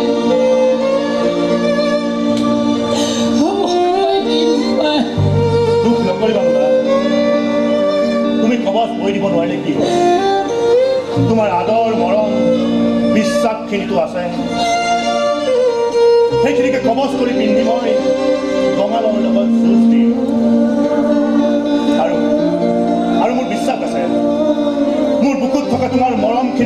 কৰাটো কাৰোৰে কাৰণে সম্ভৱ নহয়। মই মাৰ্জনা বিচাৰিছো মহোদয়। কবচ কাপোৰ অবিহনে আপোনাক মই ৰণলৈ পঠিয়াবলগীয়া হৈছে। মোৰ কাৰণে এয়া চৰম দুৰ্ভাগ্য, মোৰ চৰম দুৰ্ভাগ্য। ৰণলৈ যাবলৈ আমাৰ সৈন্যসকল সাজু হৈছে। ইপিনে খবৰ পাইছো কঙালখানা ধুমুহা গতিৰে আগবাঢ়িছে। তুমি আগবাঢ়া, মই গৈ আছো। হ'ব বৰগোহাঁই ডাঙৰীয়া। আহোম ওলা, বেজাৰ কৰি নাথাকিবা।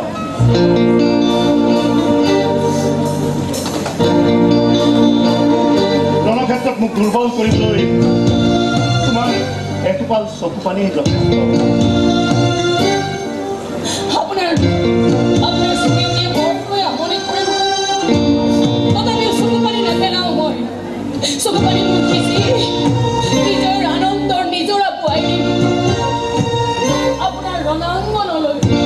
তুমি নিজৰ ডুবি যাবলৈ মই যথাসাধ্য চেষ্টা কৰিম। তুমি অপেক্ষা কৰিবা, মই আহিমেই তোমাৰ কাষলৈ, তোমাৰ মৰমৰ ল'বলৈ।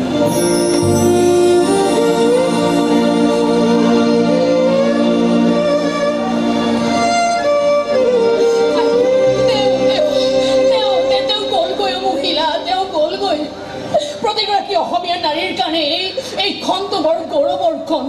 কিন্তু কিয় জানো মই জানো যে সেই গৌৰৱ অনুভৱ কৰিব পৰা নাই। কিয় জানো এনেকুৱা লাগিছে যেন মোৰ দুৰ্ভাগ্যৰ বলি হ'বলৈ গৈ আছে তেওঁ। মই কবচ কাপোৰ বৈ দিব নোৱাৰাৰ কাৰণে যেন উদম দেহাৰে যুঁজ কৰিবলগীয়া হ'ব তেওঁ। শত্ৰুৰ অস্ত্ৰৰ আঘাতে যেন জৰ্জৰিত কৰি পেলাব তেওঁৰ সৰ্ব শৰীৰ। কিয় জানো আজি দেখোন মোৰ বৰকৈ কান্দিবলৈ মন গৈছে। মহিলা কিবা দেখোন চিঞৰিবলৈ মন গৈছে। আপুনি আগুৱাই নাযাব। এই সংকট কালত মই মোৰ স্বামীক এখন কবচ কাপোৰ বৈ দিব নোৱাৰিলো।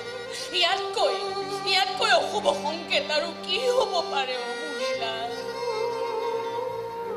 নেদেখাজনৰ ওচৰত কৰজোৰে প্ৰাৰ্থনা কৰিছো, মোৰ কৃতকৰ্মৰ শাস্তি যেন মোৰ মহৰ্দেউক নিদিয়ে। মোৰ দুৰ্ভাগ্যৰ বলিশালত যেন তেওঁ উঠিবলগীয়া নহয়। মোৰ অসহায় অৱস্থাৰ পৰিণতি যেন তেওঁ বিৰক্তই ভুগিবলগীয়া নহয়।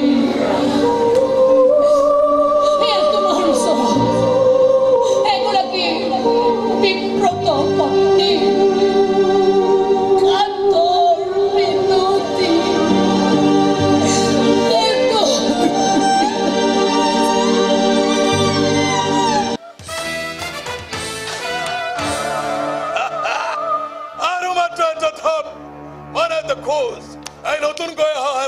খতম কৰিব পাৰিলে এই গোটাই আহোম ৰাজ্য হৈ যাব আমাৰ।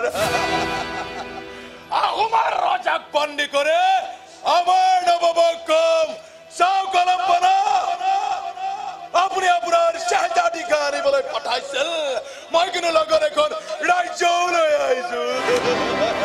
এইবুলি আমি তৰোৱাল এৰি স্বস্তিৰ নিশ্বাস এৰাটো উচিত নহ'ব চিপাচলাৰ। যোৱা দুদিনত সিহঁতৰ নতুন সেনাপতিয়ে বৰ পৰাক্ৰমেৰে যুদ্ধ কৰিছে, আমাৰ বহু সেনাক খতমো কৰিছে। আৰু সিহঁতৰ সেনাপতিক খতম কৰি পেলাই আমাৰ হায়াত খানাই কাফি। মই যুদ্ধত নমাৰ কোনো প্ৰয়োজন নহ'ব। হায়াত খানৰ তৰোৱালে কাটি টুকুৰা টুকুৰ কৰিব। তাৰ জিচম মই কৈছো হায়াত খানক পাৰিলে তাৰ মূৰটো কাটি লৈ আহিবে। মোৰ সন্ধি প্ৰস্তাৱ নাকচ কৰি সি কিমান ডাঙৰ ভুল কৰিছিল সেয়া মই সুধিম তাক মানে তাৰ কটা মূৰটোক। এইবাৰ তই খতম। কৰিমখন তোৰ এই কষ্ট থাকে মই নহয়। এইষাৰ কথা মোৰ সেনাপতিৰ মই যুদ্ধলৈ পঠিয়াইছিলো কৈছিলো, কিন্তু কি হ'ল? দুবাৰমান তৰোৱালখন ঘূৰাওঁতে মোৰ কিবা ভোক লগা যেন অনুভৱ হ'ল। কিমান ভোক লাগে তোৰ?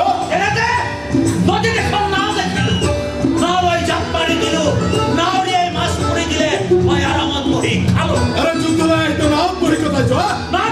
কি দেখিলো কি দেখিলি তই আমাৰ হায়াত খানাৰ লগত সিহঁতৰ সেনাপতিৰ তয়া ময়া যুদ্ধ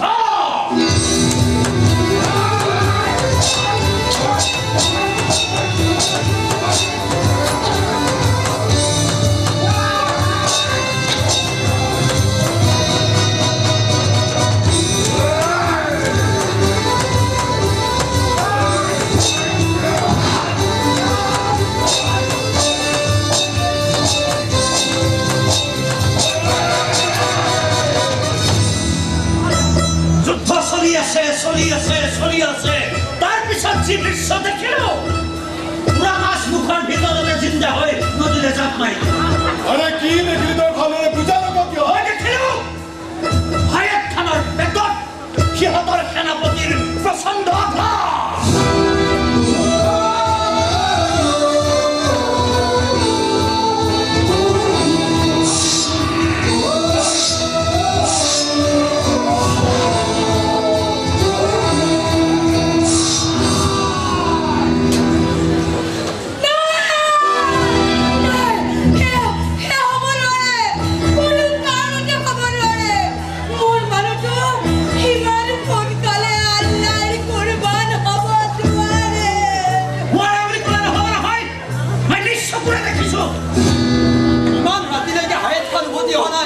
গতিকে ইয়াৰ কথাটো সঁচাই অনুমান হয় মুকদ্দাৰ কোনেও হালাব নোৱাৰে যি লিখা আছে সেয়া হ'বই মোক এবাৰ ৰণক্ষেত্ৰলৈ লৈ গ'লো মই তেওঁক এবাৰ চাব বিচাৰোঁ ক'ত বিচাৰি পাব তেওঁ নুদুকা মুৰ্গী চেলোৱা দিলে অসম সেনা তেওঁ কোনো কাৰণতে ইয়ালৈ আহিব খোজা নাছিল মই লৈ আহিছিলোঁ চুৰ কৰি আৰু আজি তেওঁ এনেকৈ জানে সেয়া মই কেতিয়াও মানি ল'ব নোৱাৰো কেতিয়াও মানি নল'লে উপায় নাই সঁচাটো সঁচাই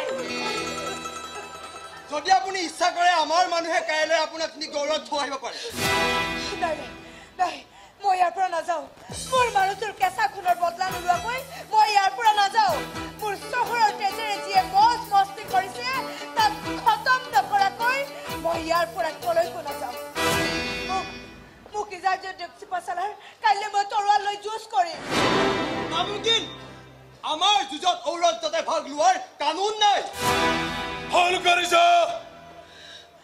ফোন কৰিছ হুছেইন খান ঔৰজ্যতে অস্ত্ৰহে ল'ব নোৱাৰে কিন্তু যুদ্ধতটো নামাত কোনো বাধা নাই মই যিমানখিনি খবৰ পাওঁ আহোমৰ এইজন সেনাপতিক চিধা ৰাস্তাৰে খতম কৰিবলৈ গ'লে বহুত তাকলিফ হ'ব তাতকৈ বেকাৰ ৰাস্তাৰে আগবঢ়াই ভাল ইমান বুজিবৰ চেষ্টা কৰিব নালাগে হুছেইন খান আৰু আপুনি ইমান বুজিব নালাগে ভাবি যান মই যি হুকুম দিও সেইমতে কাম কৰি যাও দেখিব আপোনাৰ কলিজাও ঠাণ্ডা হৈছে আৰু আমাৰ কামো চাফা হৈছে সিহঁতে আমাৰ এজন সেনাপতিক খুন কৰিছে তাৰ বিনিময়ত এই দুৰ্ভাগ্য সিহঁতক এখন বিশাল অৱস্থান জয় পাম অসমীয়া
আগে যেতিয়াই স্বামী ৰণলৈ গৈছিলে মই আনন্দ মনেৰে তেওঁৰ হাতত কবচ কাপোৰ তুলি দিছিলোঁ আৰু তেওঁ হাঁহি হাঁহি ৰণ জিকি মোৰ কাষলৈ উভতি আহিছিল যিমানে এই কথাবোৰ মনলৈ আহিছে মোৰ এই বুকুখন কঁপি উঠিছে অ মহিলা সন্ধিয়াৰ আকাশখনৰ দৰে যেন চাহ পোহৰৰ মাজত মোৰ মনটোৱে লুকা-ভাকু খেলিছে আশা আৰু নিৰাশাৰ মাজত যেন যেন বলিয়া হৈ নাচিছে ঈশ্বৰক চিন্তা কৰি ধৈৰ্য ধৰক আইদেউ যি হয় নকলেই হ'ব ৰ'ব আইদেউ মই আপোনাৰ কাৰণে এপাহি ধুনীয়া ফুল লৈ আহোঁ ৰ'ব সোনকালে উভতি আহক বঙহৰদেউ মই আৰু নোৱাৰো ধৈৰ্য ধৰিব নোৱাৰো মই ধৈৰ্য ধৰিব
বাধা দিওঁতা কোনোৱে নাই মই আমাৰ সৈন্যসকলক মাতি মাতি ভাগৰি পৰিছোঁ তথাপিও কোনো নাহিল যুদ্ধ দিবলৈ বৰগোহাঁই ডাঙৰীয়া ৰণত পৰাৰ লগে লগে যেন আমাৰ এই যুঁজখনৰো পৰিসমাপ্তি ঘটিল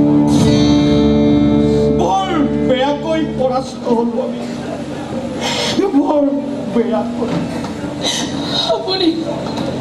আপুনি আহিম বুলি কৈছিল মোৰ মৰমৰ মুখ ল'ম বুলি কৈছিল মিছা মাতিছিল নহয় আপুনি আচলতে মিছা মতা নাছিল এওঁ মোৰ ওপৰত অভিমান কৰিছিল মই যে তেওঁ কবল ষ্টপৰ মই দিব নোৱাৰিলো সেইকাৰণে মোৰ কাৰণে আজি আপুনি কোনো শৰীৰে উভতি আহিব নোৱাৰিলে মোৰ কাৰণে দুৰ্গতি আপোনাৰ পিঠিত আঘাত আনিব পাৰিলে মোৰ কাৰণে আপোনাৰ বীৰত্বই বিজয় ধ্বজা উৰুৱাব নোৱাৰিলে মই দুখী মই পাপী শাস্তি দিয়ক শাস্তি দিয়ক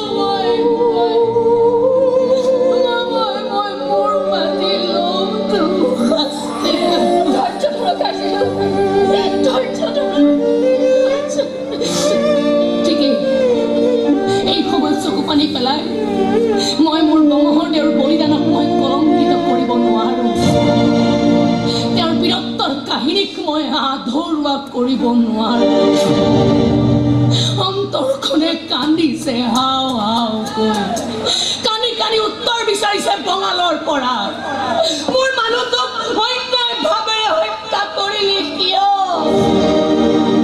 যদি সন্মুখৰ এই যুঁজ দিয়াৰ তহঁতৰ সাহসেই নাই নিজকে আত্মসমৰ্পণ নকৰিলি কিয় এই প্ৰশ্নবোৰ উত্তৰ নোপোৱালৈকে মোৰ অন্তৰখন কেতিয়াও শান্ত নহয় অসমীয়া গাঁও পুৰুষৰ দৰে নিৰ্দেশ কৰিব বিচৰা এই প্ৰমাণ সোপাক উচিত শিক্ষা নিদিয়ালৈকে মোৰ প্ৰতিশোধৰ জুইকুৰাও নিৰ্বাপিত নহয় সখীয় ভেণ্ডা বুলি এবাৰ গৈ যুঁজখন কৰি আহোঁগৈ ব'লা দেখাই দিওঁ প্ৰমাণক অসমীয়া নাৰীক জোকাই দিয়াৰ পৰিণাম কিমান ভয়ংকৰ হয় কিন্তু স্বৰ্গনশ্বৰে আমাক যুদ্ধলৈ যাবলৈ কেতিয়াও অনুমতি নিদিয়ে সভা পাৰিষদ বৰ্গই কয় নাৰী বোলে যুদ্ধলৈ যাব নালাগে দুৰ্বলা নাৰীৰ বাবে সময়ৰ স্থান নাই আমি অসমীয়া নাৰী দুৰ্বলা নহয় আমি বীৰ প্ৰসমিনী বীৰ মাতৃ বীৰ পত্নী বীৰৰ জীয়ৰী আমি আহোম ৰমণী মই অকলেই গৈ শত্ৰুৰ লগত ৰণ দিম দেশৰ শত্ৰুক মই নাশ কৰিম নাইবা যুদ্ধবাদীক মই হাঁহি হাঁহি মৰি যাম আমি স্বাধীন দেশৰ মাটিত জন্মিছো স্বাধীন দেশৰ মাটিতহে মৰিম জয় আই অসমী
জন ঠাইত নৈৰ পাৰত অকলে অকলে থিয় হৈ থাকিলেই কোনো সমস্যাৰে মীমাংসা নোলায় স্বৰ্গনশ্বৰ বলক কাৰিগলৈ যাওক ঘৰে ঘৰে বনচাৰীসকলৰ মাজত শ্বাসৰুদ্ধ অৱস্থা হৈছে অথচ মই একোৱে কৰিব নোৱাৰো কমছেন, কাৰণ মই স্বৰ্গদেৱ। মোৰ ভগ্নী মূলা আজি স্বামীহাৰা হ'ল, অথচ মই দুখত কাতৰ হ'ব নোৱাৰো, কাৰণ মই স্বৰ্গদেৱ। মোৰ বৰগোহাঁই বুঢ়াগোহাঁই আটাইকে নিৰ্মমভাৱে হত্যা কৰা হ'ল, অথচ মই প্ৰতিশোধৰ জুইত জ্বলিব নোৱাৰো, কাৰণ মই স্বৰ্গদেৱ। মোৰ পূৰ্বপুৰুষ কুলিম কোঠাৱে প্ৰতিষ্ঠা কৰা এই সপোনৰ ৰাজ্যখন আজি বঙালৰ হাতলৈ যাওঁ যাওঁ, অথচ মই নিৰ্বিকাৰ হৈ বহি আছো, কাৰণ মই স্বৰ্গদেৱ। ৰজাৰ হাহাকাৰ শুনি মই বিব্ৰত হ'ব নোৱাৰো, ৰণক্ষেত্ৰৰ পৰা আহোম সেনাৰ পলায়ন দেখি মই হতাশ হ'ব নোৱাৰো, কাৰণ মই স্বৰ্গদেৱ। আপোনাৰ মুখলৈ কিন্তু বাট চাই আছে প্ৰজাগণে। মোৰ প্ৰজাগণৰ ওপৰত দুৰ্ভোগ সেনাই নিৰ্মমভাৱে অত্যাচাৰ চলাব। মই সেয়া হ'বলৈ নিদিওঁ, এমূৰৰ পৰা কাটি পেলাম সকলোকে। এজনে কিমান সেনাক কাটিবা নগা কোঁৱৰ, এতিয়া আৰু এইবোৰ আৱেগিক কথা কৈ একো লাভ নাই। বহু ভাবি চিন্তি মই এটা সিদ্ধান্ত লৈছো। কি সিদ্ধান্ত স্বৰ্গদেশ্বৰ? বিনা যুদ্ধে মই নিজকে তুলি দিম বঙালৰ হাতত। চৰ্ত মাথো এটাই, মোৰ প্ৰজাগণৰ ওপৰত কোনেও অত্যাচাৰ চলাব নোৱাৰিব, সিহঁতক কোনেও হাৰা শাস্তি কৰিব নোৱাৰিব। ইমান বেছি শিল ৰটকৰা কি প্ৰয়োজন স্বৰ্গদেশ্বৰ? তাতকৈ সেই প্ৰজাগণক কৈ আমি যুদ্ধ নকৰো কিয়? এতিয়া আৰু যুদ্ধ কৰিবলৈ কোনেও সাজু নহয় কনচেন। আটাই পৰিস্থিতিৰ পৰা পৰিত্ৰাণ বিচাৰিছে, পৰিয়াল পৰিজনক হেৰুৱাই হেৰুৱাই সকলোৱে ভাগৰি পৰিছে।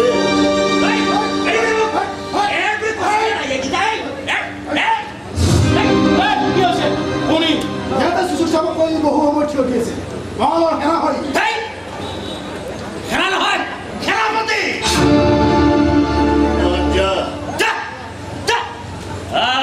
যি চেহেৰা খাই পেলাব লাগে। কিয় ৰৈছিল? মই আচলতে আহোম নবাবক এবাৰ লগ পাবলৈ আহিছো। নবাব নহয়, স্বৰ্গদেশ্বৰ। মই আকৌ কৰিম খান নবাব, দুৰ্ভোগ খানৰ সেনাপতি। কিন্তু কামত বৰ বিশেষ একো নাই। মন গ'লে যুঁজলৈ যাওঁ, মন নগ'লে নাযাওঁ। খাওঁ মানেহে খাওঁ, দেহত বল নাবাঢ়েহে নাবাঢ়ে। কিন্তু তই ইয়ালৈ কিয় আহিছ? মই মানে ইয়ালৈ পলাই আহিছো।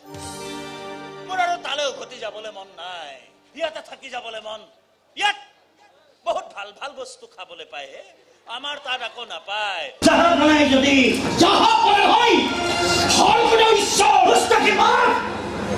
বৰ ভাল নাপায়, মুখলৈ নাহিছো। মোক মানে ইয়াতে আশ্ৰয় দিয়ক, নবাবগিৰি মই আৰু চাবলৈ নাযাওঁ। ভুল ঠিকনাত আহিছ, মই আৰু এতিয়া কাকো আশ্ৰয় দিব পৰা অৱস্থাত নাই। মোৰ ৰাজ্যখন ইতিমধ্যে তহঁতৰ সেনাই দখল কৰিছে। ৰণক্ষেত্ৰ এৰি আহোম সেনাই পলায়ন কৰিছে। কোনে কৈছে পলায়ন কৰিছে? জাক জাক অসমীয়া নাৰী জপিয়াই পৰিছে ৰণাংগনত।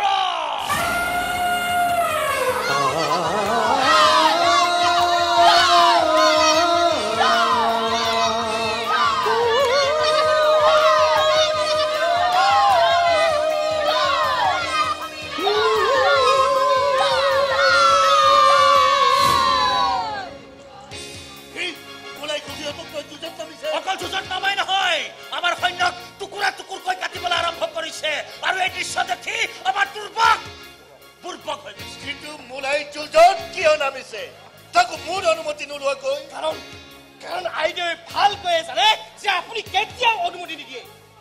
আই অসমীক উদ্ধাৰৰ বাবে যে কাৰোৰে অনুমতি প্ৰয়োজন নাই, সেইকাৰণে আপুনি অস্বীকাৰ নকৰাকৈ নাথাকে স্বৰ্গদেশ্বৰ। কিন্তু আৰু বাধা নিদিব স্বৰ্গদেশ্বৰ। উদ্ধাৰৰ বাবে এয়াই অন্তিম সুযোগ।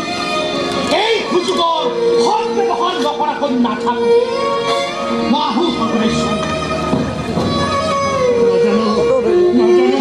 কি কৰিবলৈ লৈছে? একো কৰিবলৈ লোৱা নাই, অকল আৰম্ভ কৰাই নহয়, এইবাৰ শেষ কৰি হেৰিব আমাৰ দুৰ্ভোগৰ অহংকাৰ। নাৰী শক্তিৰ সন্মুখত পৰিছে যেতিয়া এইবাৰ তাৰ ৰক্ষা নাই।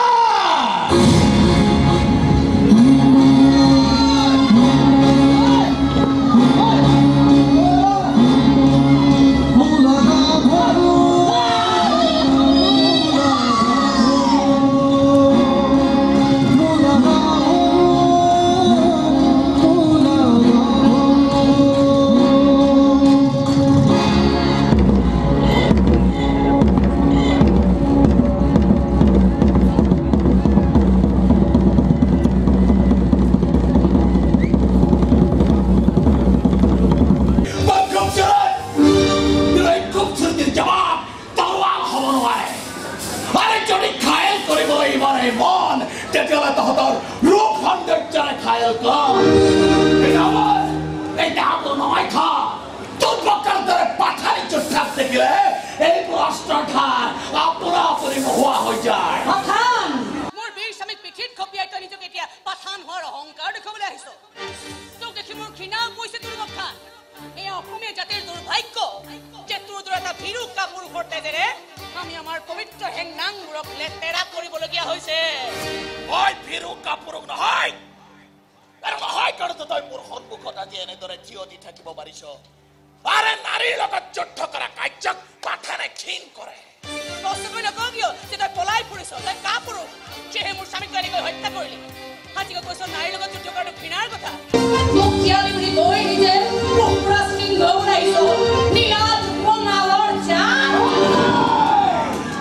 বৰ বেছি মুখ মেলিছ তই আৰু যদি মুখ মেল তেনে তোৰ সেই একেডোখা কৰিম যিডোখা তোৰ মানুহ তোৰ কৰিছিল ইমানখিনি সুবিধা মই তোক নিদিওঁ তোৰ বখান এই যুঁজ ন্যায় অন্যায় যুঁজ জয় হ'ব ন্যায়ৰ এই যুঁজ ধৰ্মৰ যুঁজ য'ত জয় হ'ব ধৰ্মৰ এই যুঁজ অসমীয়াৰ শত্ৰুৰ যুঁজ য'ত জয় হ'ব অসমীয়াৰ এই বিশ্বপ্ৰণায়নৰ চকু পাইছা কি টকা হৈছে তোৰ মহাপৰাক্ৰমী বঙাল সেনাৰ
থাকিলে বদমেজাজি হলে এনেকুৱাই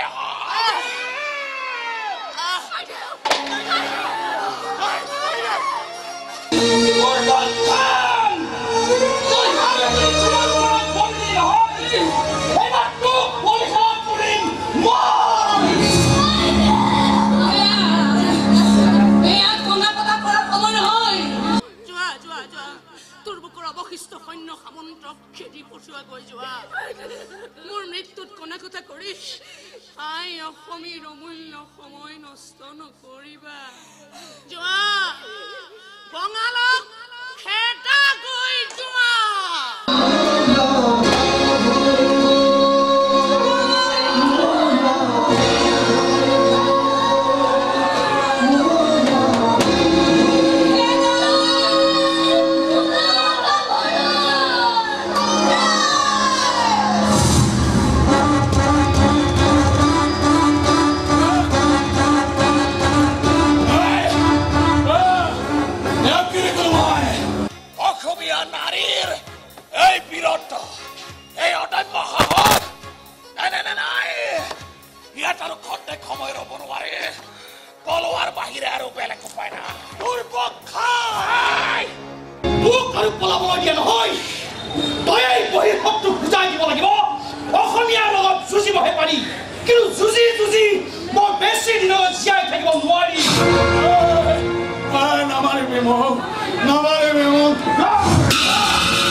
চকু ফালিলে অপমান নকৰিবা বিদায় সম্ভাষণ জনোৱা বিজয় ধ্বনিৰে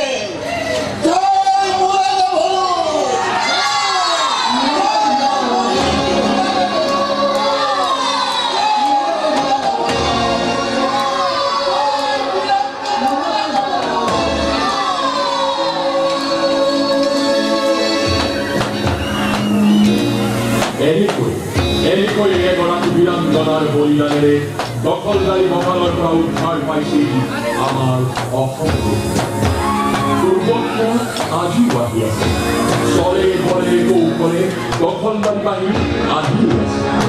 সিহঁতক ভেটা দিবলৈ আমাক যেন আকৌ প্ৰয়োজন হৈছে এনে এগৰাকী মহিয়সী বীৰাংগনা, নাম যাৰ মূলা গাভৰু।